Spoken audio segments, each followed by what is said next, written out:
नमस्कार जी, नमस्कार। आप लोग कैसे हो? आशा करती सभी बहुत बहुत अच्छे होंगे। आज मैं पुरुषोत्तम मास यानी अधिक मास की कथा लेकर के आई हूँ, गणेश चतुर्थी का। तो सुनिए। अधिक मास गणेश चतुर्थी व्रत कथा, चंद्रसेन नामक राजा की कथा। स्कंद कुमार कहते हैं कि हे समस्त ऋषियों, आप लोग पुराण में वर्णित इस मंगलदायी कथा को सुनिए, जिसमें गणेश जी के व्रत के महात्म्य का जिस प्रकार वर्णन किया गया है। एक द्विजवरों जिस समय पांडु पुत्रों को वनवास हुआ, वे सब धर्म परायण और कृष्ण की उपासना करते थे। एक समय की बात है कि अपनी इच्छा से भ्रमण करते हुए व्यास जी उन लोगों की कुटिया पर आए। व्यास मुनि को देखकर सभी पांडव करबद्ध हो उनके सम्मुख खड़े हो गए और कहने लगे, आपके दर्शन कर हम लोग धन्य हुए, साथ ही मेरी कुटिया भी धन्य हो गई। आपके पदार्पण से मेरा जीवन आज धन्य हुआ। आज हम लोगों का सब कुछ सफल हुआ, क्योंकि आपका दर्शन संपूर्ण कष्टों का निवारक है। आपने मेरी कुटिया में पदार्पण किया है, अतः हम लोग आपका स्वागत करते हैं। हम लोग राजच्युत होकर आज अपने को धन्य मान रहे हैं। ऐसे कहकर पांचों पांडव भीमसेन, युधिष्ठिर, अर्जुन, नकुल और सहदेव ने प्रणाम कर उनके सामने खड़े हो गए। पाद्य, अर्घ्य, आचमन और आसन प्रदान कर द्रौपदी ने हाथ जोड़कर उनसे कहना आरंभ किया, हे मुनिवर, आज मैं राजरानी होकर भी दुर्योधन की भरी सभा में केस पकड़कर अपमानित हुई और वनवासिनी बनाई गई। अब मैं क्या उपाय करूं जिससे हमारे सभी क्लेशों का शमन हो तथा हमारे शत्रुओं की पराजय हो। इस प्रकार युधिष्ठिर, द्रौपदी आदि द्वारा संकटनाशन में उपाय पूछने पर सर्वज्ञ व्यास जी ने कृपा पूर्वक उन्हें उपाय बतलाया। हे महाराज, इस समय संपूर्ण विश्व में आपके जैसा कोई दूसरा धर्मात्मा नहीं है। व्यास जी ने कहा, मैं आपसे ऐसे व्रत का वर्णन करूंगा जिससे आपके समस्त दुखों और कष्टों का निवारण होगा। यह व्रत सुखदायक और फलदायक, दिव्य और पृथ्वी पर सभी मनोरथ को पूर्ण करने वाला है। इस व्रत को करने से विद्यार्थी को विद्या, धनार्थी को धन लाभ होता है। इस संबंध में एक प्राचीन उपाख्यान का वर्णन करती हूँ। हे युधिष्ठिर, आप सुनिए। प्राचीन काल में सतयुग में चंद्रसेन नामक एक राजा हुए। वे अपनी रानी के साथ दीक्षा लेकर परिवार के साथ रहते थे। वे अपने स्वजनों, उनके पुत्र कुटुंबियों के साथ आनंद पूर्वक निवास करते थे। सौभाग्य से उनकी रानी बहुत ही गुणवती और प्रियतमा थी। हे राजन युधिष्ठिर, उसका नाम रत्नावली था। वह पति व्रत का पालन करने वाली थी। स्कंद कुमार जी कहते हैं कि हे मुनिवरों, राजा और रानी में परस्पर प्राकृत प्रेम था। एक समय देव योग से शत्रुओं ने उनके राज्य को हस्तगत कर लिया। शत्रुओं ने राजा के कोष पर अधिकार करने के साथ ही सेना पर भी आधिपत्य जमा लिया था। राजा का साथ अपने भाई बंधुओं से छूट गया। राजच्युत होकर राजा अपनी रानी रत्नावली के साथ वन में चले गए। एक ही वस्त्र में लिपटे हुए दंपति भूख प्यास से व्याकुल हो गए। हे युधिष्ठिर, रानी रत्नावली के साथ राजा अकेले वन में भटकने लगे। क्षुधा पिपासा से पीड़ित होकर वन में चलते चलते उन दोनों को सूर्यास्त हो गया। उस वन में शेर, बाघ, चकवा, बगुला, कोयल, सारस रहते थे। रानी की पैर में कांटा चुभ जाने से राजा को महान कष्ट का अनुभव हुआ। उस वन में घूमते हुए राजा ने प्रातःकाल महर्षि मार्कंडेय को दूर से देखा। धीरे धीरे चलकर वहां तक पहुंचे और उन्हें दंडवत प्रणाम किया। उनकी पत्नी ने भी मुनि को बारंबार प्रणाम किया। वन में विराजमान तपस्वी एवं जितेंद्रीय मुनि मार्कंडेय जी से हाथ जोड़कर राजा ने कहा, हे पूज्यवर, मैंने पूर्व जन्म में ऐसा कौन सा पाप किया था जिससे मेरी राजरश्मि शत्रुओं द्वारा छीन ली गई। मार्कंडेय मुनि ने उत्तर दिया कि हे राजन, आप अपने पूजन के वृत्तांत को सुनिए, मैं बतला रहा हूँ। एक बार आखेट यानी कि शिकार के लिए आप गहन वन में चले गए। हरिण, चीते, खरगोश का शिकार करते करते उस वन में रात हो गई और अधिक मास की चतुर्थी आ गई। उस वन में आपने एक सुंदर सरोवर देखा। उसके किनारे लाल रंग की साड़ी पहने हुए नाग कन्याओं को देखा। वे सब गणेश जी की पूजा कर रही थी। यह देखकर आपको बड़ा ही आश्चर्य हुआ। आपने वहां पहुंचकर बड़ी नम्रता पूर्वक पूछा, हे स्वर्गामिनी देवियों, गणेश जी की पूजा कैसे करनी चाहिए, मुझे बतलाइए। हे ललनाओं, इसका प्रभाव बतलाइए, क्योंकि मैं भी पूजन करना चाहता हूँ। नाग कन्याओं ने उत्तर दिया, आप गणेश जी की पूजा कीजिए, इससे संपूर्ण सिद्धियों की प्राप्ति होती है और नित्य शांति, पुष्टि, सुख, संतान एवं धन की वृद्धि होती है। राजा ने पूछा, हे महिलाओं, गणेश जी की पूजा किस महीने और किस तिथि को करनी चाहिए? इसमें किस वस्तु का दान देना चाहिए? इस पूजन की क्या विधि है? आप मुझसे कहिए। नाग कन्याओं ने उत्तर दिया, हे राजाधिराज, अधिक मास की कृष्ण पक्ष की चतुर्थी को चंद्रोदय होने पर विधि पूर्वक विघ्न विनाशक गणेश जी की पूजा करनी चाहिए। अपनी सामर्थ्य के अनुसार भक्ति भाव से पूजन करें। गणेश जी को पंचामृत से नहलाकर लाल पुष्प चढ़ावे, गंध, धूप, दीप, नैवेद्य, दूब, 2 वस्त्र, सुगंधित द्रव्य चढ़ावे, घी, चीनी से बने हुए 15 लड्डू का भोग बनावे। उसमें से 5 लड्डू गणेश जी को अर्पण करें और 5 ब्राह्मण को दान में दे दें। कुमारी कन्याओं को बड़े देकर बाद में स्वयं भोजन करें। गणेश जी की प्रसन्नता के निमित्त समस्त सामग्री गणेश जी को अर्पित करें। तत्पश्चात पुराण प्रोक्त कथा को सुने। ऐसा करने से मनुष्य की सभी इच्छाएं पूर्ण होती हैं एवं समस्त सिद्धियां प्राप्त होती हैं। गणेश जी के पूजन की विधि यही है।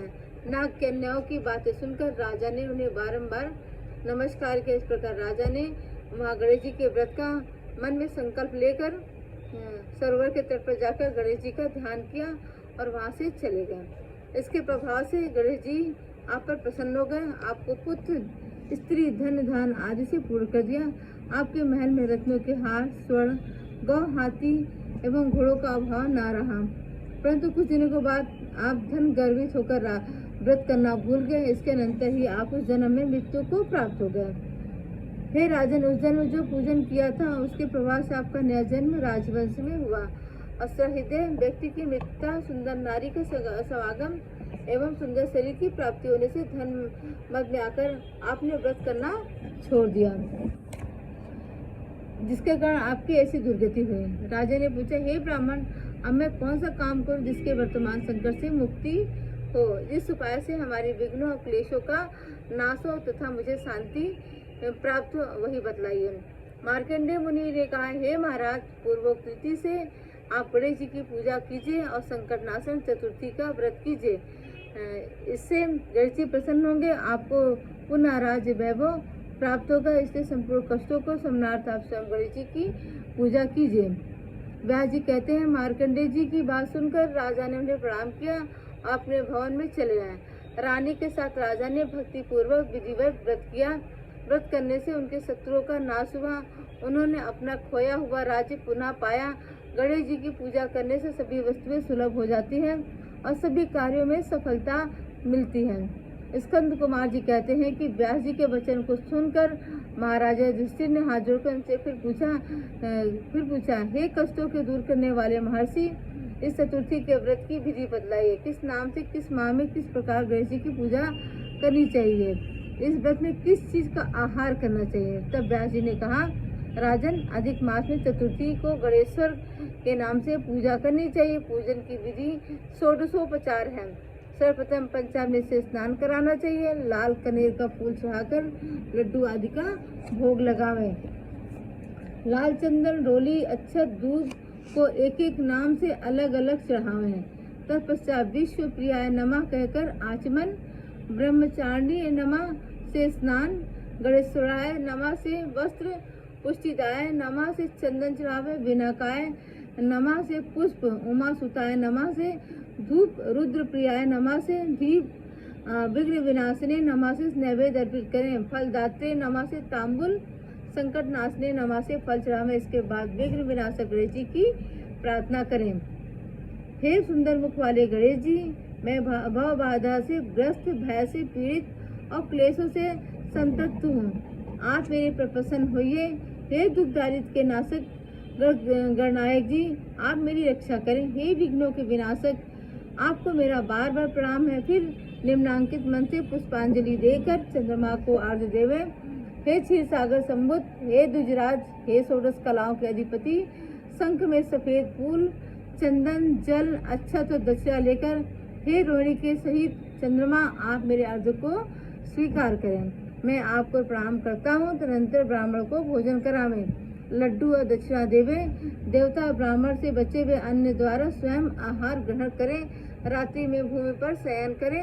लालच विहीन होकर क्रोध से दूर रहें। हर महीने गणेश जी की प्रसन्नता के निमित्त व्रत करें। इसके प्रभाव से विद्यार्थी को विद्या, धनार्थी को धन प्राप्ति एवं कुमारी कन्या को सुशील वर की प्राप्ति होती है और सौभाग्यवती रहकर दीर्घकाल तक पति का सुख भोग करती है। विधवा द्वारा व्रत करने से अगले जन्म में वह सधवा होती है एवं ऐश्वर्यशालिनी बनकर पुत्र पौत्रादि का सुख भोगती हुई अंत में मोक्ष को पाती है। पुत्रेच्छी को पुत्र लाभ होता है, रोगी को का रोग निवारण होता है, भयभीत व्यक्ति भयरहित होता है और बंधन में पड़ा हुआ व्यक्ति बंधन मुक्त हो जाता है।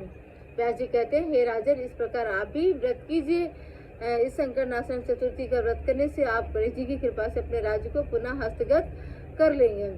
जो मनुष्य भक्ति भाव से इस मंगलदायिनी पौराणिक कथा को सुनते या पढ़ते हैं, उन्हें परम सिद्धि, सुख, लोकोत्तर वैभव की उपलब्धि होती है। हे महाराजाधिराज, आपके प्रश्न के अनुसार मैंने संपूर्ण मनोरथों को पूर्ण करने वाले इस संकट नाशन व्रत का संपूर्ण वृत्तांत बतला दिया। महर्षि व्यास जी के मुख से संकट नाशन गणेश चतुर्थी का विवरण सुनकर राजा युधिष्ठिर ने इस व्रत को किया। इसके प्रभाव से संपूर्ण शत्रुओं को रणभूमि में परास्त कर भारतवर्ष का राज्य अपने अधीन कर लिया। अधिक मास की गणेश चतुर्थी व्रत कथा समाप्त हो गई। गणेश जी की सुंदर आरती सुनिए। गणपति की सेवा मंगल मेवा, सेवा से सब विघ्न टरे। 3 लोक 33 देवता, द्वार खड़े सब अरज करे। रिद्धि सिद्धि दक्षिण वाम विराजे, अरु आनंद से चवर करे। धूप दीप और लिए आरती, भक्त करे जयकार करे। गुड़ के मोदक भोग लगत है, मूषक वाहन चढ़ा करे। सौम्य रूप सेवा गणपति की, विघ्न भाग जा पूर्व परे। भाद्रपद मास और शुक्ल चतुर्थी, दिन दोपहर दूर परे। लियो जन्म गणपति प्रभु जी ने, दुर्गा के मन आनंद भरे। श्री शंकर जी को आनंद उपजो, नाम सुनत सब विघ्न टरे। आदि विधाता बैठे आसन, इंद्र अप्सरा नृत्य करे। देखत वेद ब्रह्मा जी जाको, विघ्न विनायक नाम धरे। एक दंत गज बदन विनायक, त्रिनयन रूप नूप धरे।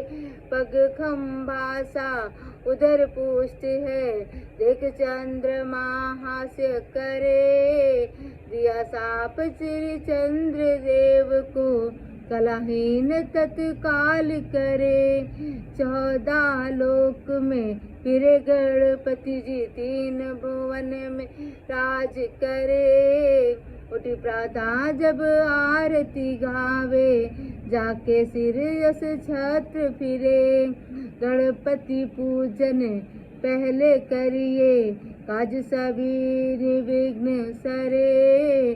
श्री पुनीत गणपति जी को कर जोड़ स्तुति करे। गणपति की सेवा मंगल मेवा, सेवा से सब विघ्न टरे। 3 लोक 33 देवता, द्वार खड़े सब अरज करे। जय हो गणपति महाराज की जय।